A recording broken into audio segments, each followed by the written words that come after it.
I drove a domestic car to attend a high school reunion. By the time I arrived at the hotel, most of my classmates were already there. They were all doing quite well, driving either Mercedes or BMWs, and there was even a black Rolls-Royce. As soon as I got out of the car, a female classmate whose name I couldn't remember looked at me with a face full of disdain. "Oh, isn't this our class's study committee member? How did you end up like this after graduation, still driving a domestic car?" During the meal, everyone eagerly toasted the Rolls-Royce owner, completely ignoring me. Only the class leader sat beside me with a glass of wine, offering comfort. "It's okay. Even though your car isn't as good as theirs, I believe one day you'll drive a luxury car too." The corners of my mouth lifted slightly as I softly replied, "This isn't just any ordinary domestic car. Its name is Phantom S9. If it weren't for the class leader sending me message after message, I wouldn't have had the time to attend the reunion. Out of respect for old friendships, I cancelled an important meeting and managed to free up just an hour. But to my surprise, there wasn't a single conversation about our youth at the table. It was all bragging and flattery. I didn't like the atmosphere, so I got up, ready to leave. Seeing this, the class leader immediately reached out to stop me.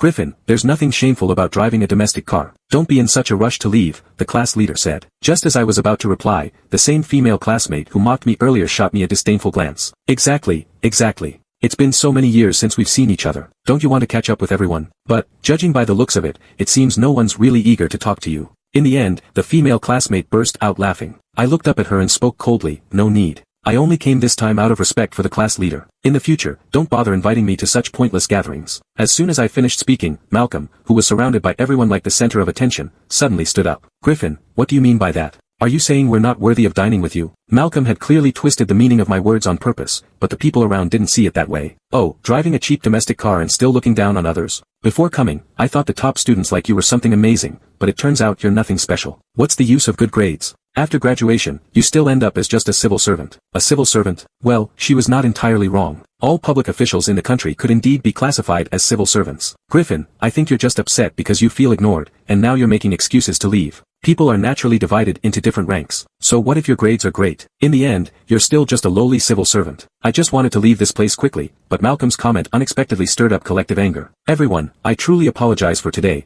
but I have an important meeting to attend shortly." "Well, today's meal is on me. Feel free to eat and drink whatever you like. Just have the restaurant send me the invoice later." As I reached out to grab my coat, a seductive figure blocked my path. "Oh, acting like a big shot when you don't have the money? This meal will cost at least thousands of dollars. Can you even afford it with that measly salary of yours?" She was dressed in a fiery red dress, her lipstick just as strikingly bright. But the overwhelming scent of her perfume was unbearable and I couldn't help but sneeze several times in a row. "Griffin, what's with that look in your eyes? Don't you remember me?" I carefully studied her for a moment before shaking my head. "Sorry, I've met too many people over the past few years. I guess I'm bad at remembering faces." The truth was, I had absolutely no idea who she was. She raised an eyebrow and let out a mocking laugh, saying, "Griffin, don't play this whole hard-to-get act with me. You chased me for 3 whole years back in high school." The moment she finished speaking, a familiar image surfaced in my mind. Still, the woman in front of me was far different from how she looked in high school. I hesitated for a moment before asking cautiously, "Are you Talia?" As soon as I said her name, a triumphant look spread across her face. "So many years have passed, yet you still haven't forgotten me." Halfway through her sentence, she suddenly changed her tone. "But I need to warn you.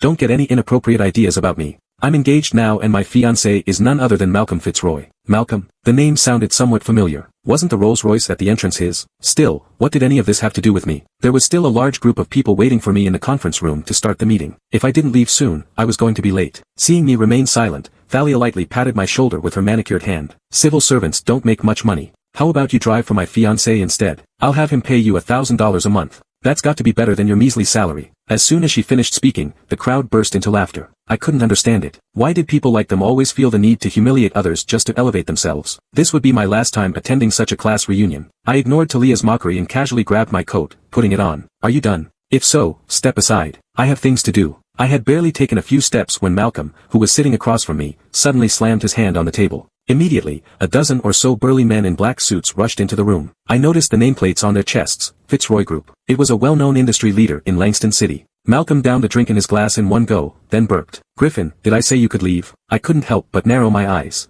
"My legs are attached to my body. Do I need to report to you about where I'm going?" Malcolm burst into laughter after hearing my words. "You're just a lowly civil servant. Don't you realize whose turf you're on? The whole restaurant is owned by my family. Don't you think you need to report to me? Without my permission, you're not leaving through that door today." The class leader sensed the awkward atmosphere and immediately stepped in, saying a few polite words to ease the tension. Hey, both of you, calm down. We've been classmates for over a decade, no need to let something so small ruin the mood. Halfway through, the class leader suddenly turned to me. Griffin, come on, we've finally all gathered together. How can you just leave early? Come on, sit back down. Let's have a drink together and catch up properly. I knew the class leader was trying to smooth things over for me, but my time was really running out. Sorry, I know I'm ruining the mood, but I truly have something I need to take care of. There's a whole group of people in the office waiting for me to get back for a meeting. I had barely finished speaking when Malcolm slammed his glass down. Griffin, cut the act. You're just a low-level civil servant. What kind of meeting could you possibly have to attend? So you're saying a whole group of people is waiting for you? Do you really think you're some kind of leader now? I was being polite, calling you a civil servant. Without that, you're just another lousy worker. Got it? I was just about to retort when the class leader quickly grabbed my hand, whispering a plea. Griffin, I think you'd better apologize to Malcolm. The Fitzroy family is a leading enterprise here in Langston City. If you offend him, you might lose your job.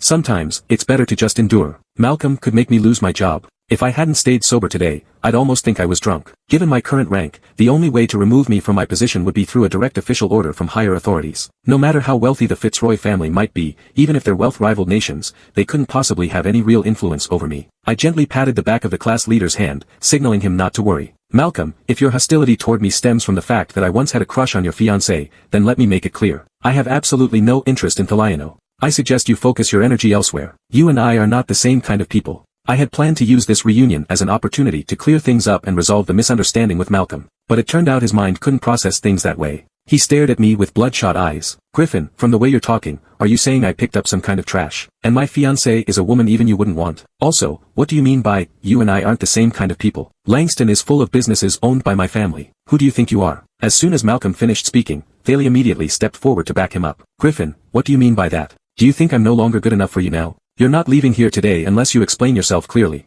Although that was indeed what I thought, I bit back the words to save them some dignity. I don't have time to chat with you two. Tell your people to open the door. Despite Malcolm's repeated provocations, I didn't get angry. Instead, I chose to back down again and again. After all, this was a class reunion. I didn't want to ruin the mood. But just as I was about to leave, Malcolm's bodyguards seized me firmly, blocking my way. Malcolm strutted over, exuding arrogance, and slapped my face with force. You really think you're somebody now, huh? Do you even know whose name this hotel carries? Back in school, weren't you the one always tattling on people? Go ahead, make a call. I'd like to see if anyone's still willing to help you now that we're no longer in school. Clenching my teeth, I locked eyes with him. Malcolm, this is your last warning. Back in school, you were lazy and useless, always fighting or skipping class. I told the teachers for your own good. Now that you're an adult, remember to think about the consequences before you act. Malcolm's eyes scanned the room, surveying our classmates. You all heard that, right? He says I should think about the consequences, ha ha ha. Griffin, even if I ruin you today, what are you going to do about it? Do you really think being a top student makes you a big shot? Before you step out of here, you should have checked just how much weight the Fitzroy family carries in Langston.